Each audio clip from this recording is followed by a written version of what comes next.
Hello students, welcome to science class. Science में आज हम स्टार्ट कर रहे हैं चैप्टर 9 प्रकाश। इस चैप्टर में हम परावर्तन, अपवर्तन और मानव नेत्र के बारे में अध्ययन करेंगे। तो आज हम स्टार्ट कर रहे हैं अपवर्तन। इंग्लिश मीनिंग है रिफ्रैक्शन। तो देखो, अपवर्तन किसे कहते हैं, ध्यान से सुनिएगा। जब कोई प्रकाश किरण एक माध्यम से चलकर दूसरे माध्यम में प्रवेश करती है तो पृथक्कारी तल पर वह अपने पथ से विचलित हो जाती है। प्रकाश की यह घटना प्रकाश का अपवर्तन कहलाती है। या ऐसे भी कह सकते हैं, जब कोई प्रकाश किरण एक माध्यम से चलती है दूसरे माध्यम में प्रवेश करती है तो दोनों माध्यमों को पृथक करने वाले पृष्ठ पर जो है प्रकाश की दिशा में परिवर्तन हो जाता है। प्रकाश का ये प्रभाव अपवर्तन कहलाता है। तो एक उदाहरण हम यहाँ लेते हैं। ये पृथक्कारी तल है, इसके ऊपर एक माध्यम है वायु लिखा है मैंने। ये नीचे दूसरा माध्यम है जल। क्या है? जल लिखा है। ऊपर वायु है, नीचे जल है। देखो, इसको समझने से पहले आपको ये भी पता होना चाहिए विरल माध्यम और सघन माध्यम क्या होते हैं। तो मैं आपको थोड़ा सा पहले यहाँ ये बताना चाहूँगा विरल माध्यम क्या है। तुलनात्मक रूप से ऐसा माध्यम जिसमें माध्यम के कण दूर दूर हो विरल माध्यम कहलाता है। तुलनात्मक रूप से ऐसा माध्यम जिसमें माध्यम के कण पास पास हो सघन माध्यम कहलाता है। तो देखो, यहाँ वायु और जल में हम तुलना करते हैं, ये वायु और ये जल। तो जल की तुलना में वायु के कण जो है दूर दूर होते हैं। वायु में कण दूर दूर होते हैं, तो जल की तुलना में वायु क्या है? विरल। और वायु की तुलना में जल यहाँ क्या है? सघन माध्यम है। जल की तुलना में वायु विरल माध्यम है और वायु की तुलना में जल क्या है? सघन माध्यम है।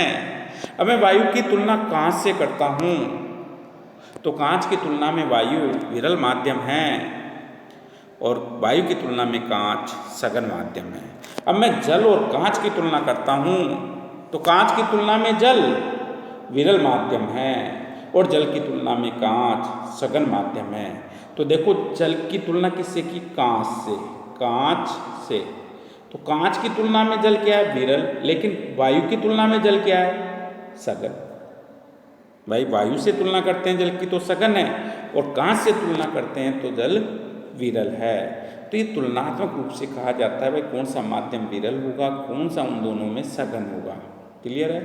तो यहाँ वायु और जल हम ले रहे हैं तो वायु विरल माध्यम होगा और जल क्या होगा? सघन माध्यम। एक तरीका तो ये है, विरल और सघन।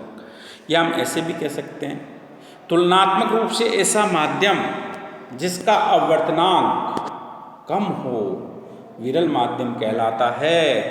तुलनात्मक रूप से ऐसा माध्यम जिसका अपवर्तनांक अधिक हो सघन माध्यम कहलाता है। जैसे हम लेते हैं, सबसे कम अपवर्तनांक जो होता है वो निर्वात का होता है। दूसरा हम लेते हैं हीरा का अपवर्तनांक 2.42 है और निर्वात का लगभग 1 है। तो अब तुलनात्मक रूप से निर्वात क्या होगा? विरल माध्यम और हीरा क्या होगा? सघन माध्यम। तो विरल और सघन माध्यम बच्चों आप समझ चुके होंगे। अब हम आगे बढ़ते हैं। मैंने कहा अपवर्तन की परिभाषा मैंने आपको बताई अभी। तो देखो, पृथक्कारी तल, ये पृथक्कारी तल मैंने ले लिया। इसके ऊपर एक माध्यम है, इसके नीचे दूसरा माध्यम है। ऊपर वायु है, ऊपर क्या है? यहाँ वायु है इससे, और नीचे की ओर क्या है? इसके जल है। नीचे की ओर क्या है? यहाँ जल है। ठीक है? ये अभिलंब है, ये अभिलंब है। ठीक है? अभिलंब। ये जल है, यहाँ जल को डॉटेड लाइन से दिखा दिया मैंने। ये वस्तु है P। इस P से कोई प्रकाश किरण चली और यहाँ आपतित हो गई। जो किरण आ रही है आपतित किरण होगी, ये किरण आपतित किरण है। ठीक है, ये पॉइंट O है। ठीक है, आपतन बिंदु है जहाँ पर ये आ रही है O पर। अब देखो ये पृथक्कारी तल है, ये एक माध्यम था वायु, अब ये दूसरे माध्यम में प्रवेश करती है। वैसे क्या होता है, अभिलंब की ओर झुक जाती है, अभिलंब की ओर झुक जाती है। ऐसा क्यों होता है? क्योंकि वायु विरल माध्यम में, जल सघन माध्यम में, विरल माध्यम में प्रकाश का वेग अधिक होता है, सघन में प्रकाश का वेग कम होता है। जैसे ही किरण वायु से जल में प्रवेश करती है, प्रकाश के वेग में कमी हो जाती है और प्रकाश के वेग में कमी के कारण यह अभिलंब की ओर झुक जाती है। अब देखो यदि ये घटना घटित नहीं होती तो ये किरण सीधे निकलती ऐसे ऐसे। ऐसा हुआ नहीं है, इसलिए हमने इसको डॉटेड लाइन से दिखाया। आपतित किरण और अभिलंब, ये अभिलंब है, अभिलंब लिखा नहीं जा रहा है यहाँ, मैं बोल रहा हूँ ये अभिलंब है, ये आपतित किरण है और ये अपवर्तित किरण है। ठीक है, अभिलंब और आपतित किरण के बीच बना कोण आपतन कोण कहलाता है, इसे I से प्रदर्शित करते हैं। और अभिलंब और अपवर्तित किरण के बीच बना कोण अपवर्तन कोण कहलाता है, इसे R से प्रदर्शित करते हैं। यहाँ देखो अभिलंब की ओर झुकी है अपवर्तित किरण, तो यहाँ कोण I जो है वो बड़ा है कोण R से, कोण R से। I यानी आपतन कोण बड़ा होगा अपवर्तन कोण की तुलना में। क्लियर है, कोण I बड़ा होगा R की तुलना में। क्लियर है क्या? तो ये तो हमने किरण चित्र बनाया कब, जब कोई प्रकाश किरण विरल से सघन में प्रवेश करती है। अब इसका उल्टा भी हो सकता है, जब कोई प्रकाश किरण सघन से विरल में प्रवेश करे तब क्या होता है, तो देखते हैं। नेक्स्ट डायग्राम लेते हैं। हाँ, ये पृथक्कारी तल है। ठीक है, ऊपर हमने जल ले लिया और यहाँ जो है क्या है, वायु। क्लियर, ये अभिलंब है, ये क्या है, अभिलंब। ये वस्तु P है जिससे प्रकाश किरण चली और ये आपतन बिंदु पर यहाँ आएगी, आपतित हो गई। ठीक है, ये P था। क्लियर, ये O है। ठीक है, जल सघन माध्यम है, वायु क्या है, विरल माध्यम है। प्रकाश किरण जल से चली है, वायु में प्रवेश कर रही है, यानी सघन से विरल में जा रही है, सघन से विरल में जा रही है। जल में प्रकाश का वेग कम होगा और वायु में क्या होगा, अधिक। तो यह अभिलंब से क्या होती है, प्रकाश के वेग में वृद्धि के कारण अभिलंब से दूर हट जाती है, दूर हट जाती। क्यों हटी? क्योंकि प्रकाश के वेग में जो है वृद्धि होती है, जिसके कारण ये घटना घटित होती है। यदि प्रकाश का वेग नहीं बदलता तो ये किरण ऐसे निकलती। क्लियर है क्या? ये किरण इस प्रकार से निकलती। अब हम देखते हैं, देखो यहाँ पर ये तो I हो गया और ये क्या हो गया, R। यहाँ पर जो है कोण I छोटा होगा और कोण R क्या होगा, बड़ा होगा। कोण R क्या है, बड़ा। यानी कि जब प्रकाश किरण सघन से विरल में प्रवेश करती है तो आपतन कोण की तुलना में अपवर्तन कोण बड़ा होता है। क्यों? क्योंकि यहाँ प्रकाश के वेग में वृद्धि हुई है, जिससे अभिलंब से दूर हट गई और R का मान भी यहाँ बढ़ जाता है। क्लियर है? तो देखो यहाँ जब प्रकाश किरण एक माध्यम से दूसरे माध्यम में गई तो पृथक्कारी तल पर वह अपने पथ से, यहाँ ये पृथक्कारी तल है, आपतन बिंदु जो है यहाँ पर इस पृष्ठ की चर्चा की गई है, यहाँ से जैसे आगे बढ़ती है वह अपने पथ से विचलित हो जाती है और प्रकाश की यह घटना ही प्रकाश का अपवर्तन कहलाती है। स्टूडेंट्स, क्या आप बता सकते हैं यहाँ प्रकाश का अपवर्तन क्यों हुआ? सोचो। चलो मैं बताता हूँ आपको, आपने जो सोचा है उसके अनुसार ही आपका आंसर है, आप चेक करें। देखो यहाँ प्रकाश का अपवर्तन होने का कारण जो है वो है प्रकाश के वेग में परिवर्तन। तो प्रकाश का अपवर्तन प्रकाश के वेग में परिवर्तन के कारण होता है।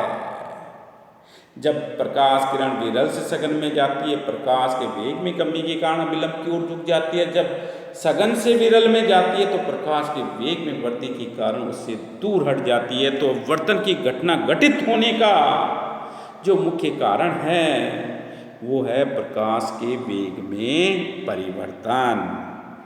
ठीक है, तो अपवर्तन क्यों होता है? प्रकाश के वेग में परिवर्तन के कारण अपवर्तन की घटना घटित होती है। स्टूडेंट्स, क्वेश्चन पूछ लिया जाता है, किरण आरेख बनाइए जब प्रकाश किरण सघन से विरल में जाती है।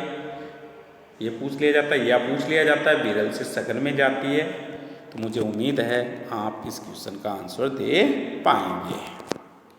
अब देखते हैं हम अपवर्तन के उदाहरण। भाई अपवर्तन की कौन कौन सी घटनाएं हमें दिखाई दे रही है। तो देखो अपवर्तन के उदाहरण।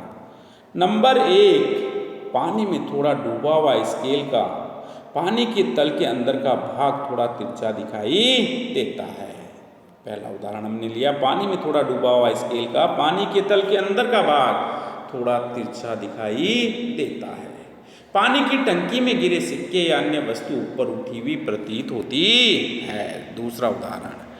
तीसरा उदाहरण, जब पारदर्शी कांच के पेपर वेट को किसी पृष्ठ पर रखा जाता है तो ऊपर से देखने पर पृष्ठ पर लिखित अक्षर ऊपर उठे हुए प्रतीत होते हैं। ये उदाहरण 3 हो गया। उदाहरण 4, आंशिक रूप से पानी में डूबी हुई पेंसिल का मुड़े हुए दिखाई देना। उदाहरण नंबर 5, गिलास में रखी स्ट्रॉ का दिखाई देना। और उदाहरण नंबर 6, पानी से भरे बीकर के पेंदे में रखे सिक्के का ऊपर उठा हुआ दिखाई देना। तालाब का वास्तविक गहराई से कम गहरा प्रतीत होना, ये भी अपवर्तन के कारण ही होता है। नेक्स्ट उदाहरण है, रात्रि में तारों का टिमटिमाते हुए दिखाई देना, ये भी अपवर्तन के कारण ही घटित होता है। वहाँ अपवर्तन का कारण वायुमंडल होता है, अर्थात वायुमंडलीय अपवर्तन के कारण रात्रि में तारे टिमटिमाते हुए दिखाई देते हैं।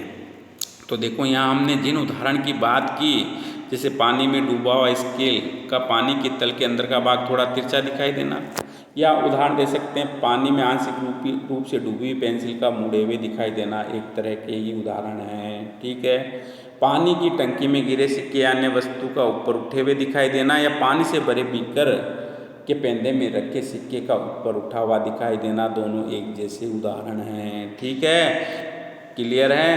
तो ये हो गए अपवर्तन के उदाहरण। अब देखो क्वेश्चन पूछा जाता है,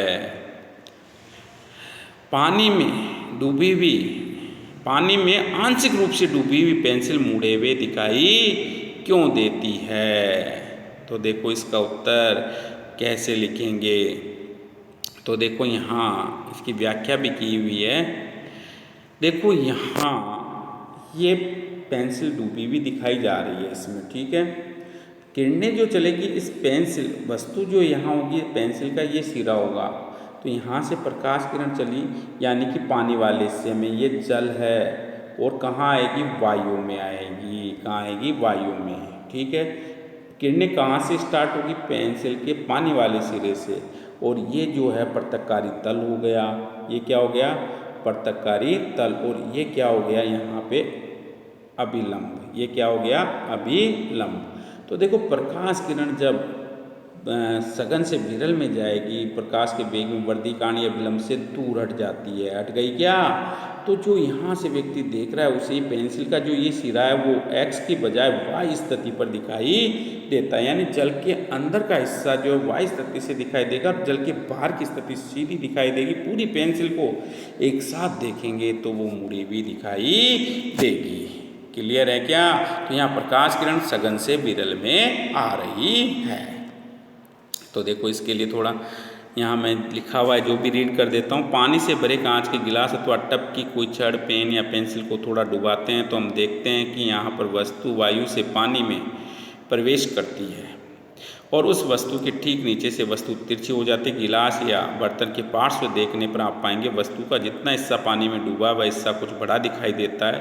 यही प्रयोग यदि पारदर्शक प्लास्टिक के बर्तन में करें या किसी अन्य पदार्थ में दोहराएं तो अनुभव होगा। अब जो एग्जिट ट्रांसफॉर्म जिसका पानी में आंशिक रूप से डूबी हुई जो है पेंसिल का मुड़े हुए दिखाई देना, तो पानी में आंशिक रूप से डूबी हुई जो है पेंसिल का मुड़े हुए दिखने का कारण ये कि वस्तु या पेंसिल के पानी में डूबे हुए भाग से जो प्रकाश हम तक पहुंचता है, वस्तु या पेंसिल के पानी के बाहर के भाग से आने वाले प्रकाश से भिन्न दिशा से आता हुआ प्रतीत होता है। इसीलिए वस्तु या पेंसिल का पानी के भीतर वाला भाग थोड़ा ऊपर उठा हुआ प्रतीत होता है। ठीक है, अब आ जाओ, देखो यहाँ अपवर्तन की परिभाषा दी है इन्होंने, जबकि हम इसकी चर्चा पहले ही कर चुके हैं। एक बार मैं रीड कर देता हूँ यहाँ। जब प्रकाश किसी एक माध्यम से दूसरे माध्यम में गमन करता है तो दोनों माध्यमों को पृथक करने वाले पृष्ठ पर प्रकाश किरणों की दिशा में परिवर्तन होता है। ये प्रभाव अपवर्तन कहलाता है। ठीक है, अपवर्तन का कारण क्या है? प्रकाश के वेग में परिवर्तन के कारण जो अपवर्तन होता है। अब देखो, निर्वात में प्रकाश का वेग 3 × 10⁸ मीटर प्रति सेकंड होता है। तो प्रकाश का सर्वाधिक वेग कहाँ होता है? निर्वात में होता है। कितना होता है? 3 × 10⁸ मीटर पर सेकंड होता है। ठीक है, तो प्रकाश जब एक माध्यम से दूसरे माध्यम में गमन करता है तो उसके वेग में परिवर्तन होता है। क्लियर, ये अब बात कर चुके हैं। नेक्स्ट हम ये भी बात कर चुके हैं, प्रकाश किरण विरल माध्यम से सघन माध्यम में जाने पर अभिलंब की ओर झुक जाती है। ठीक इसके विपरीत सघन से विरल में जाने पर वह प्रकाश का वेग बढ़ जाता है। प्रकाश किरणें अभिलंब से दूर चली जाती है। तो झुकती क्यों है? प्रकाश के वेग में परिवर्तन के कारण झुकी क्यों? विरल से सघन में आई, प्रकाश के वेग में कमी हुई जिससे वह अभिलंब की ओर झुक जाती है। विपरीत सघन से विरल में जाती है, प्रकाश के वेग में वृद्धि होती है जिससे वह अभिलंब से दूर हट जाती है। अब देखो, नेक्स्ट है कांच के आयताकार स्लैब से प्रकाश का अपवर्तन। तो ये कांच का आयताकार स्लैब यहाँ दिया हुआ है। ठीक है, ये कांच का आयताकार स्लैब है, ABCD। ठीक है, इसके ऊपर यहाँ हवा है, ये कांच है, और यहाँ ये वापस से क्या? हवा, या कह सकते हैं वायु। तुलना की हमने हवा और कांच की, तो हवा क्या है? विरल माध्यम, और कांच क्या है? सघन माध्यम। यानी कि यहाँ माध्यम विरल होगा, यहाँ माध्यम सघन होगा, और यहाँ माध्यम क्या होगा? विरल होगा। क्लियर है क्या? अब देखो, यहाँ N नॉर्मल है, M भी क्या है? नॉर्मल है। क्लियर है? इस हिस्से को छोड़ दें, पहले इसके बारे में हम कोई चर्चा नहीं कर रहे हैं। हम जो चर्चा कर रहे हैं बचे हुए डायग्राम के लिए कर रहे हैं। ठीक है, तो देखो यहाँ PQ एक आपतित किरण है जो बिंदु O पर आपतित हो रही है। यहाँ O पर आ रही है PQ। ठीक है, अब O से जो है एक कांच में प्रवेश कर रही है। प्रकाश के वेग में कमी हुई जिसके कारण से ये अभिलंब की ओर झुक गई। देखो, झुक गई क्या? अभिलंब की ओर झुक जाती है। तो ये O' किरण जो है यहाँ दिखाई गई है, ये अपवर्तित किरण है। ठीक है, अब ये कांच से किस में आ रही है? वायु में आ रही है, हवा में आ रही है। तो प्रकाश के वेग में वृद्धि कारण ये अभिलंब से क्या होती है? दूर हट जाती है। अब कांच के सिले से जो बाहर निकली, हवा से चली कांच में, कांच से वापस हवा में जा रही है, तो ये जो बाहर निकल रही किरण जो है O', ये क्या होगी? निर्गत किरण होगी। क्या होगी? निर्गत किरण। PQ आपतित किरण हो गई, O' अपवर्तित किरण हो गई, और O' यहाँ क्या हो गई? एक तरह से निर्गत किरण हो गई। क्लियर है क्या? अब देखो स्टूडेंट्स, यहाँ पर आपतित किरण और अभिलंब के बीच में जो कोण बना वो आपतन कोण I हो गया। अपवर्तित किरण और अभिलंब के बीच जो बना वो अपवर्तन कोण R हो गया, और निर्गत किरण और अभिलंब के बीच जो बना वो कोण निर्गत कोण या निर्गमन कोण E हो गया। निर्गमन कोण E। क्लियर है क्या? अब जो आपतित किरण PQ थी, इसको आगे बढ़ाते हैं, हुआ नहीं ऐसा, आगे बढ़ाते हैं, तो O' के ये क्या हो जाती है? समांतर हो जाती है। यानी कि निर्गत किरण O' जो है वो आपतित किरण PQ की मूल दिशा को आगे बढ़ाने पर जो किरण प्राप्त हुई उसकी क्या हो जाती है? दोनों किरणें एक दूसरे के समांतर हो जाती है। क्लियर है क्या? तो ये हो गया कांच के आयताकार स्लैब से प्रकाश का अपवर्तन, और इसके आधार पर अपवर्तन के नियम दिए गए जिनकी चर्चा भी हम करेंगे। अब देखो इसी चित्र में दूसरा भाग, ये दूसरा भाग है अलग ही। ये यहाँ कह रहा है यदि कोई किरण अभिलंब पे से आ जाए, यानी एंड एस एन पे सी आ जाए, तो क्या होगा? वो अपने पथ से बिना विचलित हुए सीधी निकल जाएगी, अपने पथ से विचलित नहीं होगी, सीधी निकल गई कि इस डायग्राम में देखो, बिना पथ से विचलित हुए सीधी निकल जाती है, अर्थात प्रकाश का अपवर्तन नहीं होता है। कोण I बराबर कोण R बराबर 0 डिग्री हो जाता है। नेक्स्ट चलते हैं अब हम स्टूडेंट्स अपवर्तन के नियम। तो देखो अपवर्तन के दो नियम हैं। अपवर्तन का प्रथम नियम क्या कहता है? आपतित किरण, अपवर्तित किरण, अभिलंब तीनों एक ही तल में स्थित होते हैं। तो अपवर्तन के प्रथम नियमानुसार आपतित किरण, अपवर्तित किरण और अभिलंब तीनों एक ही तल में स्थित होते हैं। इस डायग्राम में भी देख सकते हैं हम ये चीज़। तो देखो यहाँ यह आपतित किरण आ गई ऊपर, ये अभिलंब आ गया ऊपर, और यह अपवर्तित किरण, तीनों क्या है? यहाँ एक ही तल में स्थित हैं। तो यह अपवर्तन का प्रथम नियम है। अपवर्तन के द्वितीय नियम को जो है स्नेल का अपवर्तन का नियम भी कहते हैं। अपवर्तन का जो द्वितीय नियम है, दूसरा नियम है, उसे स्नेल का अपवर्तन का नियम भी कहते हैं। तो देखो अपवर्तन के द्वितीय नियमानुसार जो है आपतन कोण की ज्या एवं अपवर्तन कोण की ज्या का अनुपात सदैव स्थिर रहता है। आपतन कोण की ज्या साइन I, अपवर्तन कोण की ज्या साइन R का अनुपात सदैव ही क्या रहता है? नियत रहता है, नियतांक होता है। तो ये दूसरा नियम हो गया। यदि प्रकाश निर्वात से किसी माध्यम में प्रवेश करता है तो उस माध्यम के निर्वात के सापेक्ष अपवर्तनांक को निरपेक्ष अपवर्तनांक कहते हैं। जैसे माध्यम 2 का 1 के सापेक्ष अपवर्तनांक क्या होगा? म्यू जो है 2 1, माध्यम 1 कुछ भी हो उसमें प्रकाश का वेग बट्टा माध्यम 2 में प्रकाश का वेग का अनुपात यहाँ होगा। नेक्स्ट है देखो अपवर्तनांक। अपवर्तनांक जो है वो माध्यम की प्रकृति, घनत्व एवं प्रकाश के रंग यानी तरंग दैर्ध्य पर निर्भर करता है। पूछा जाता है माध्यम की प्रकृति, घनत्व एवं प्रकाश के तरंग दैर्ध्य पर निर्भर करता है। बैंगनी रंग के प्रकाश के लिए अपवर्तनांक सबसे अधिक होता है, वह लाल रंग के प्रकाश के लिए अपवर्तनांक सबसे कम होता है। यहाँ कुछ पदार्थों के अपवर्तनांक दिए गए हैं। निर्वात का अपवर्तनांक जो है वो सबसे कम है, और इस सारणी में हीरे का अपवर्तनांक जो है वो सबसे ज़्यादा है। तो देखो तुलनात्मक रूप से जिसका अपवर्तनांक कम है वो विरल माध्यम है। तो यहाँ सर्वाधिक विरल क्या है? निर्वात। सबके सापेक्ष ये विरल होगा, और हीरा जो है वो ऊपर लिखे इन सबके सापेक्ष, इन सबके सापेक्ष क्या होगा? हीरा सघन होगा। क्लियर है क्या? नेक्स्ट है अपवर्तन के अन्य उदाहरण, और इसका अध्ययन हम नेक्स्ट क्लास में करेंगे, नेक्स्ट वीडियो में करेंगे। Thank you.